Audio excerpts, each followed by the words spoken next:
Hello, everyone. My name is Amber Super, and I'm a family nurse practitioner student at Franklin University. And today we are going to discuss gastroesophageal reflux disease, also known as Gerd, and many of you may know it as heartburn.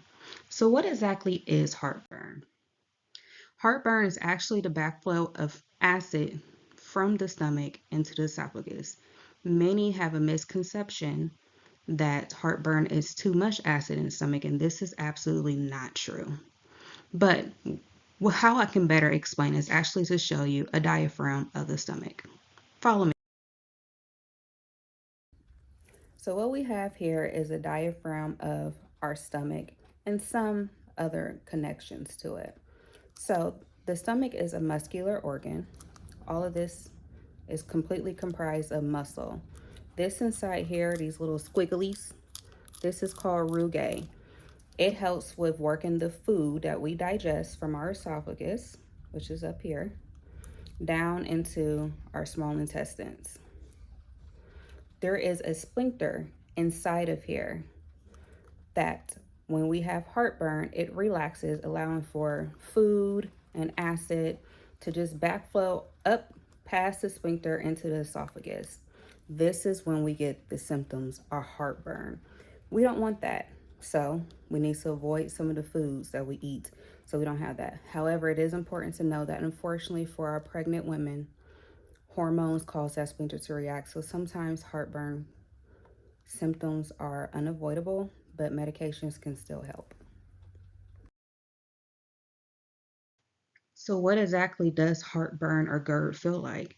It can have a sour taste in your mouth, chest pain, pain right in the pit of your stomach that feels like it's burning, it's gnawing, it's a sensation that just will not go away. You can also have nausea, vomiting, and refer pain that goes to your neck, your abdomen, or your mid back. Symptoms can be mild, they can be severe. Some people say if it's really severe, it feels like a heart attack.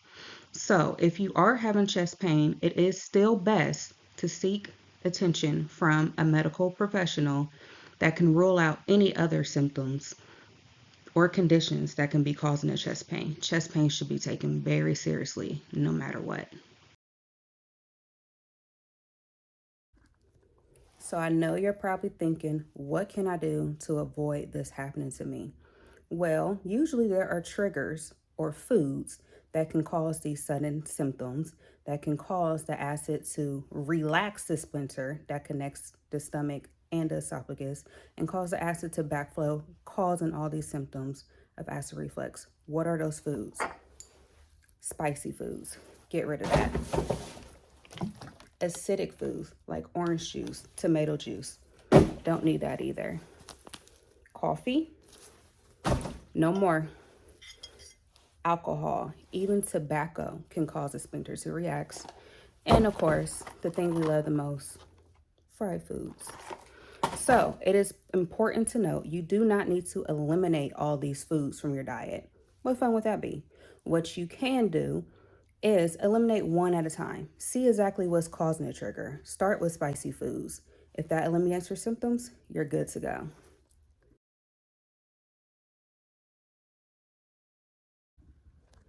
So I know you're probably wondering, well, what do I do? How do I make this stop? I don't want to get rid of fried foods. So there are three medications that are known to help with the acid production in different ways that can help alleviate the symptoms of heartburn. So one of them is a proton pump inhibitor. This is one called omeprazole, and it works by blocking acid production in the stomach. The next one is called a histamine 2 blocker. This one is called Pepcid, and it works by decreasing the amount of acid that we have in our stomachs.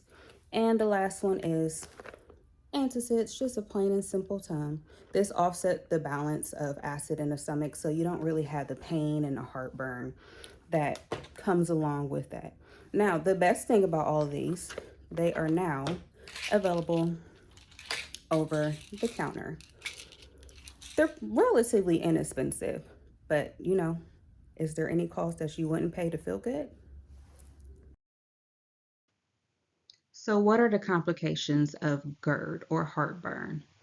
If your symptoms are not well controlled with medications, or you're just eating the foods that you know can trigger the symptoms, these conditions can happen. So, Barrett's esophagus and erosion kind of go hand in hand together. So, what that means is that acid is actually very corrosive to our esophagus. Our stomach can pretty much handle it. That's not to say that it won't eventually affect the stomach, but that's very, very far down the road. However, with the acid backing up into our esophagus, it causes erosion, which leads to Barrett's esophagus. And Barrett's esophagus will also mean having to take a PPI, also known as omeprazole, as for one, the one that I showed, having to take it for the rest of your life. And not necessarily a bad thing, because Barrett's esophagus can unfortunately lead to throat cancer, and we definitely do not want that. The next complication of heartburn is aspiration pneumonia. So when we swallow our food, it goes down our esophagus into our stomach and then continues down our digestive path. However, in aspiration pneumonia, instead of traveling down our esophagus, the food or drink actually goes into our trachea. And the trachea is actually just a long branch that goes straight into our lungs. Now, the signs of aspiration pneumonia, usually when you're eating or drinking, you'll notice excessive coughing and choking. This is not good because it leads, of course, to pneumonia, which usually indicates antibiotics and potentially a hospital stay. And lastly, esophagitis. Same thing as Barrett's esophagus. Barrett's esophagus is just a very extended or complicated version of esophagitis. The acid just completely erodes the esophagus, causing inflammation and swelling. Not good. So, as far as education, what are some natural things you can do to avoid heartburn? Two very simple things. Avoid eating before bedtime. Don't do it, especially if you had one of those triggering foods, the alcohol, chocolate, caffeine, things of that matter. Just don't. Avoid eating those before you go to sleep. Also, avoid laying down immediately after a meal. It's best to sit upright for at least 30 minutes after a meal, not only to prevent the symptoms of heartburn, but also to just allow for proper digestion. Thank you so much for watching. I hope you learned a lot about heartburn.